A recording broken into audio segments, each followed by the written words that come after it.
campagne électorale, les élèves se prononcent. Comment vivent-ils cette situation? S'intéressent-ils au choix du futur président de la République? Les éléments de réponse dans ce journal. Au Brésil, Rio de Janeiro prépare son grand carnaval prévu ce vendredi. Plus de 5 millions de personnes y sont attendues. La beauté, 5 critères pour représenter son école de samba. En ouverture, la restitution des travaux du 11e plan d'orientation pour le développement économique et social.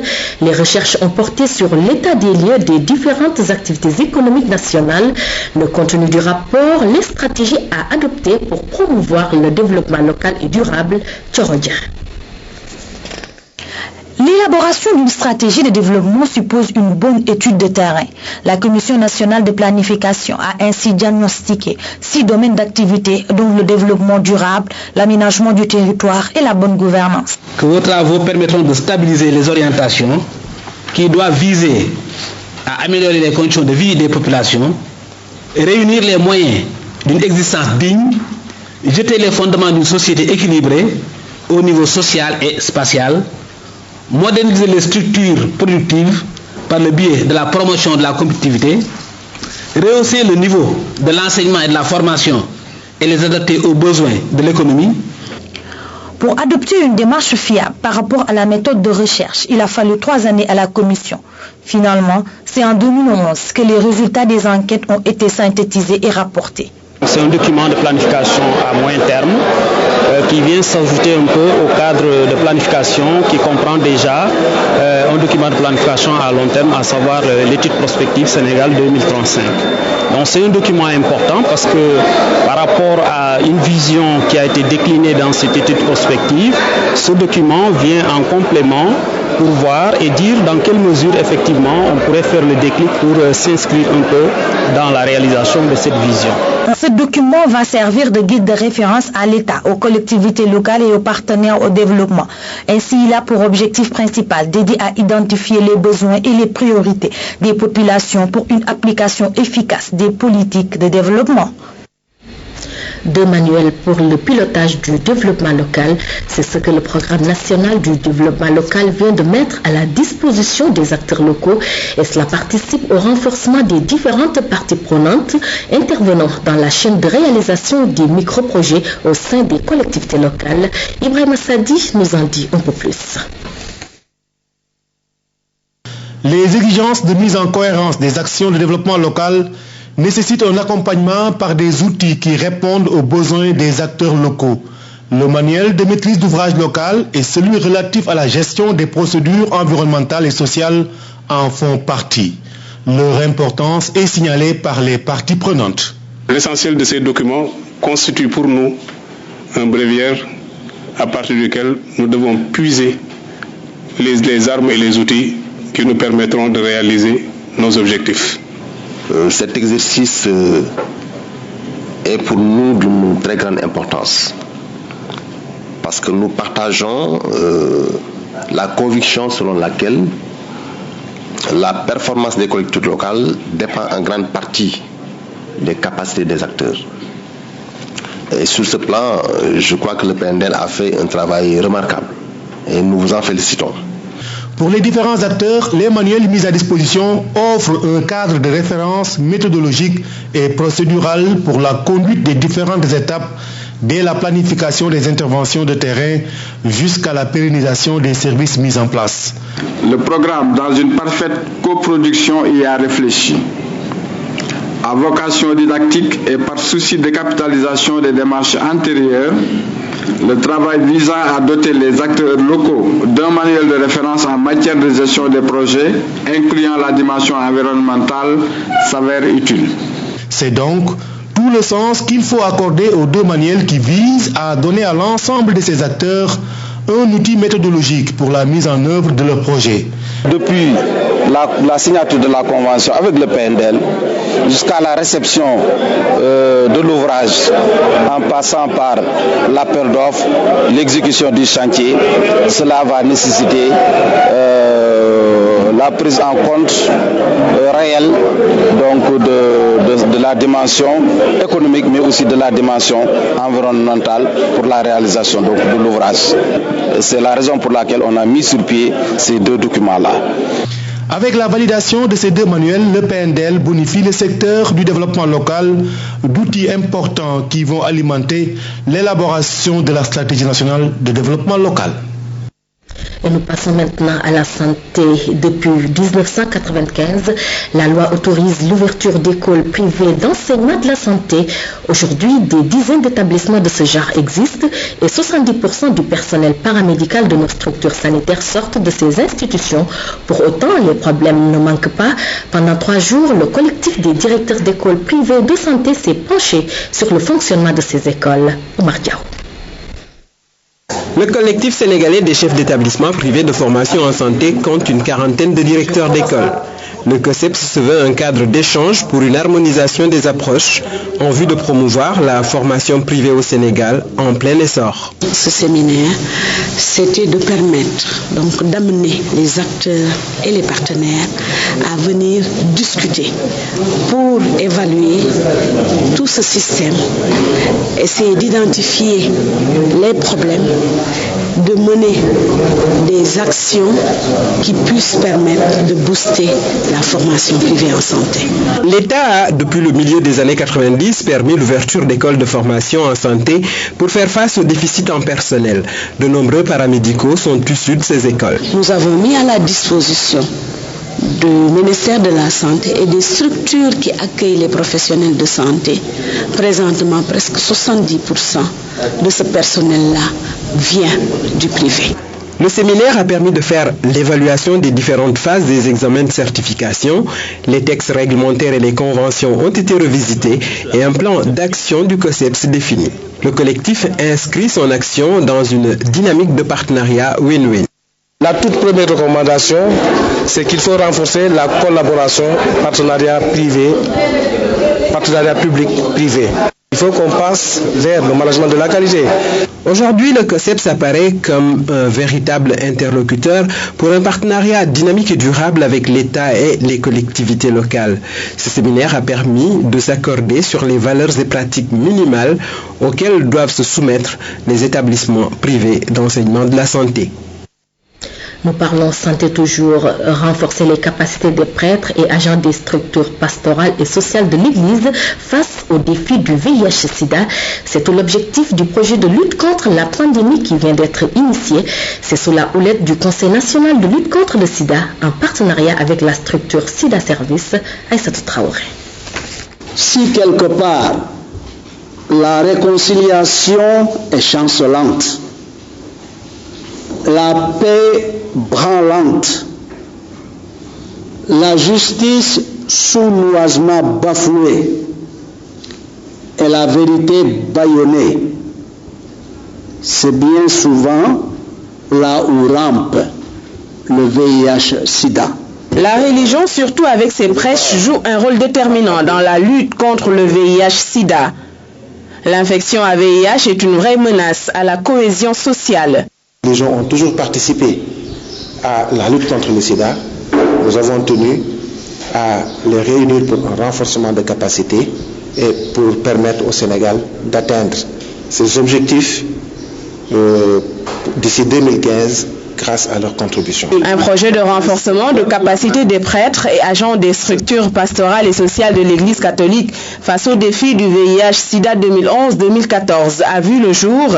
Son appropriation par ces acteurs engagés est un pas en avant dans la lutte. Nous avons démarré un travail avec les religieux et avec la première dame de plaidoyer. Et je pense qu'il faut se féliciter des résultats préliminaires, parce qu'il y a quelques jours, nous avons présenté les résultats de l'étude sur la PPME. Et si on prend la moyenne des 3 ans d'études, on est à un taux de transmission de 5%. Pour une moyenne africaine qui tourne sur 20%. Et ce qui a été remarquable dans cette étude, c'est qu'on s'est rendu compte que dans l'année 2008, on était à 8% de taux de transmission. En à 7,9%. En 2009, on était à 4,9% et en 2010 à 4,3%. Je pense que si nous continuons dans ces efforts, nous pourrons arriver vraiment en 2015 à de très bons résultats. Les chiffres parlent d'eux-mêmes. Taux de prévalence de 0,7% au niveau national, 0,3% chez les jeunes, avec des disparités selon les régions. Religieux ou pas, on est tous dans le même bateau. Si le sida triomphe, tout s'écroule. La propagation du VIH-sida doit être combattue par tous les citoyens. De la santé, nous passons maintenant au social. La solidarité agissante du gouvernement à l'endroit des foyers religieux s'est encore manifestée à Ndiassane. Le ministère de l'Action sociale et de la solidarité nationale a apporté sa contribution au Maouloud 2012. Une importante quantité de vivres a été acheminée dans la ville sainte à Biboumaï. Les grands rassemblements religieux font toujours l'objet d'une attention particulière de l'État du Sénégal. Le Gamou de Ndiassane en a bénéficié par le biais du ministère de l'Action sociale et de la solidarité nationale. Madame Aminata Lo a envoyé une délégation pour apporter son assistance au Khalif et à l'Imam Mamadou Kounta, mais également aux populations de Ndiassane pour que la prise en charge des hôtes du Gamou ne souffre d'aucun manquement. Un geste hautement apprécié par le Khalif. Ndiassane est l'une des localités les plus importantes au Sénégal sur le plan religieux. Et la commémoration d'aujourd'hui aussi constitue une date importante dans notre calendrier national. C'est la raison pour laquelle Madame le ministre Aminata Lo, ministre de l'Action sociale et de la solidarité nationale, a tenu, au-delà du message qu'elle a transmis au Khalif, a tenu à apporter un appui au Khalif, mais également aux populations de la localité de Ndiassane, pour les aider dans les préparatifs du Gamou. Et c'est ainsi que nous sommes venus aujourd'hui remettre au Khalif et remettre aux populations un important lot de denrées alimentaires, une importante quantité, n'est-ce pas, qui va pouvoir les aider, ne serait-ce qu'un peu, dans le cadre de la préparation de cet important événement. La délégation du ministère de l'Action sociale et de la solidarité nationale a elle-même assisté au déchargement de cette importante quantité de vivres destinée aux populations de Ndiassane. Au-delà de cet acte symbolique d'assistance aux foyers religieux et aux populations démunies, le ministère de l'Action sociale et de la solidarité nationale veut toujours répondre présent chaque fois que la situation sociale le recommande. Abiboumaï, l'actualité au Sénégal, c'est aussi la campagne électorale qui bat son plein. Nous en sommes au 11e jour aujourd'hui. Alors, comment l'élection présidentielle est-elle vue par les élèves? Comment vivent-ils la campagne? S'intéressent-ils au choix du prochain président de la République? Élément de réponse dans ce reportage de Mortal Diop. École élémentaire Omar Ben Khattab dans la commune d'arrondissement de Fass Kolaban Gueltapé. Une classe de CM2 en plein cours. Il faut être âgé de 18 ans au moins. Il faut au minimum avoir 18 ans. C'est ça la première condition. La deuxième, c'est quoi? Ces visages innocents sont ceux de citoyens en devenir. Âgés entre 11 et 14 ans, ces élèves atteindront la majorité électorale en 2019, date de la prochaine présidentielle. Pour autant, celle qui se déroule présentement ne les laisse pas indifférents. Dis-moi, comment tu t'appelles d'abord? Je m'appelle Fatou Ndiaye. Il y a combien de candidats, Fatou? Il y a 14 candidats à la présidentielle 2012.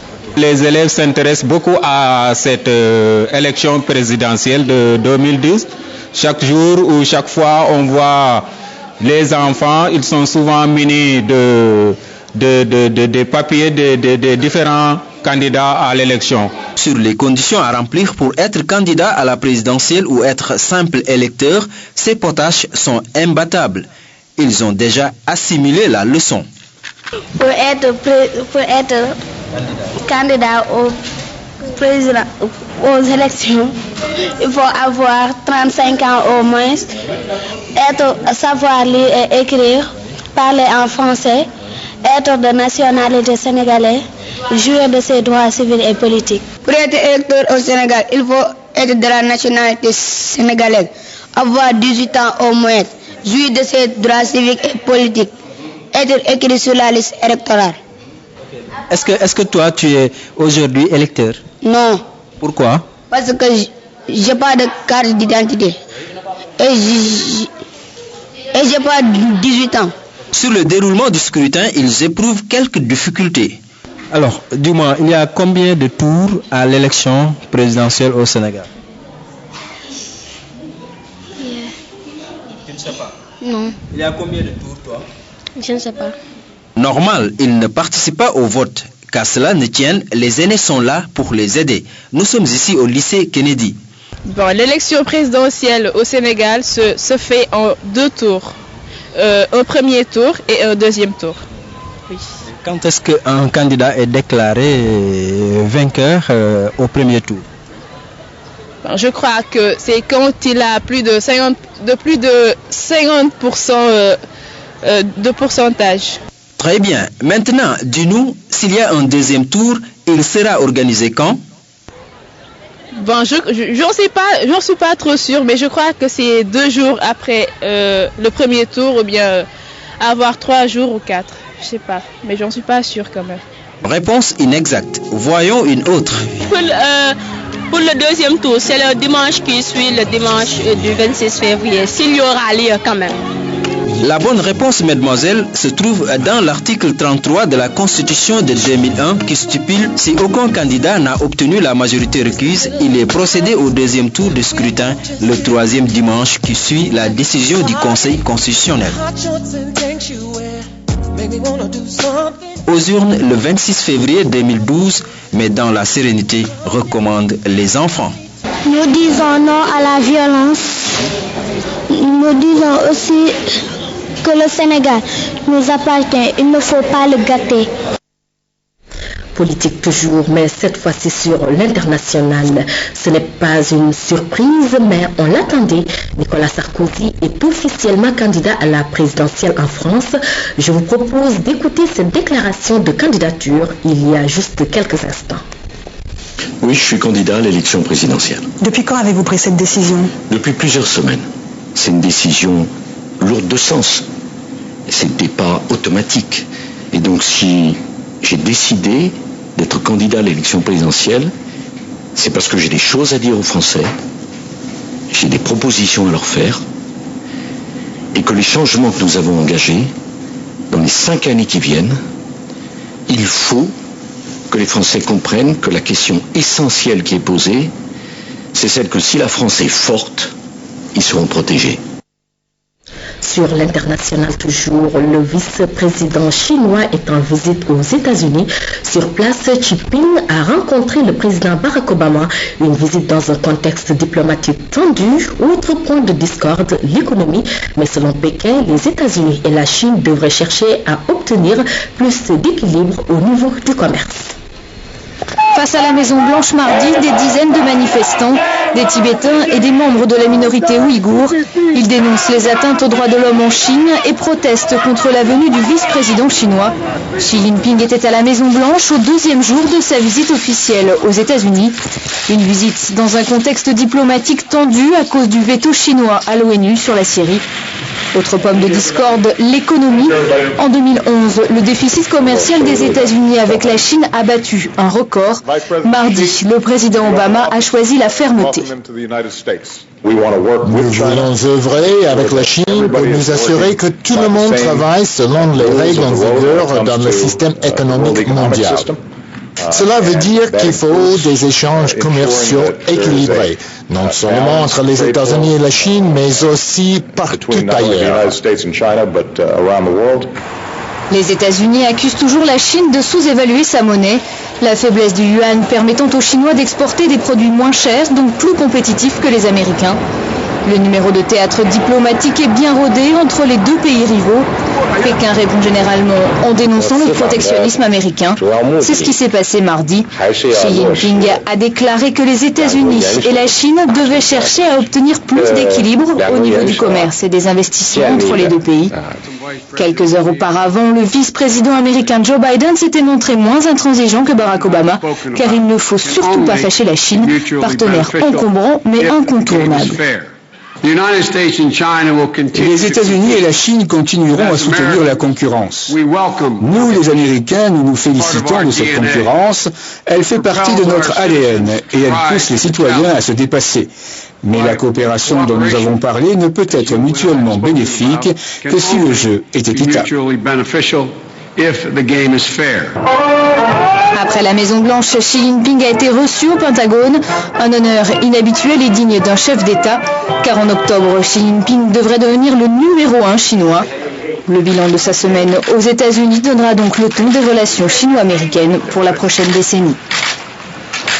Nous revenons à l'actualité sénégalaise pour parler maintenant de lutte contre l'immigration clandestine. La gendarmerie nationale vient de réceptionner à cet effet un important lot de matériel de surveillance en don du Royaume d'Espagne et de l'Union européenne. Abdoulaye Senkaré. Une avancée de plus dans la lutte contre l'immigration clandestine. 3 véhicules, des motos, des lunettes de vision nocturne, des jumelles et autres matériels informatiques, c'est ce qui compose le don du Royaume d'Espagne. Des outils qui vont renforcer la lutte contre l'immigration clandestine dans laquelle les deux pays collaborent depuis 7 ans. L'Espagne est très reconnaissante au Sénégal pour cette collaboration qui a montré son efficacité dans ses résultats, puisque aujourd'hui l'immigration par voie maritime depuis le Sénégal a disparu et aucun bateau de fortune n'a quitté les côtes sénégalaises. Le geste s'inscrit dans le cadre du projet Ouest Sahel qui intègre outre le Sénégal, le Mali, la Mauritanie et le Niger. Au-delà de l'immigration illégale, toutes les entrées sur le territoire national seront sous contrôle. Il ne se limite pas à la lutte contre le trafic des migrants et la traite des êtres humains, mais soutiennent aussi la gestion des frontières, la protection des droits des migrants dans les pays de transit et les conditions de leur retour dans leur pays d'origine. La gendarmerie nationale a plus que jamais besoin de ressources humaines qualifiées et de matériel de pointe pour faire face au péril. Si à travers le projet Ouest Sahel, un partenaire privilégié pour renforcer l'expertise du personnel et disposer de moyens techniques et de mobilité pour une meilleure surveillance et un contrôle des frontières plus performant. Ce don fait suite à une offre de formation dont a bénéficié la gendarmerie, toujours dans le sens de rendre ces unités plus performantes. Au Brésil, je vous le disais en titre, Rio de Janeiro est dans la fièvre des derniers jours avant le grand carnaval prévu ce vendredi et il faut être beau, très beau pour représenter son école de samba. Plus de 5 millions de personnes se joindront à la grande fête. Lui aussi a droit à un somptueux costume. Comme tous les ans, les animaux défilent à Copacabana. Pas de doute, c'est tout le Brésil qui se prépare au carnaval. C'est super marrant pour les chiens. Ils sortent pour voir d'autres potes.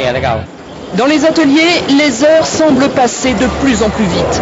C'est vendredi soir que débute le carnaval de Rio. Il faut être beau pour représenter dignement son école de samba. C'est angoissant jusqu'à la fin de la parade. C'est tellement de travail. Nous avons trop de détails et de choses à vérifier. Et quand vous croyez que tout est prêt, il y a encore une autre petite chose à réparer. Le week-end dernier, les écoles de samba ont pris possession du Sambodrome. Après 10 mois de travaux, il rouvre ses portes avec une capacité encore plus importante, 72 500 places. Dans le public, Oscar Niemeyer, son créateur, qui a 104 ans, n'a pas hésité à faire le déplacement. Cette année, l'école championne en 2011 a choisi pour thème l'esclavage. Nous jouerons sur l'émotion. C'est l'élément clé pour notre école. Les émotions qui rappellent la souffrance du peuple noir dans son voyage de l'Afrique vers le Brésil. Mais il n'y a pas que le Sambodrome à Rio. L'esprit du carnaval souffle sur tous les quartiers avec de nombreuses parades spontanées. 5 millions de personnes se joindront à la fête jusqu'au mercredi décembre. Voilà, c'est la fin de ce journal maintenant. Merci de l'avoir suivi. Retrouvez juste après Maïmouna Ndir pour le journal de la campagne et aux environs de 23h30 à Bibombaï pour la dernière édition du soir. Merci de votre fidélité. Bonsoir.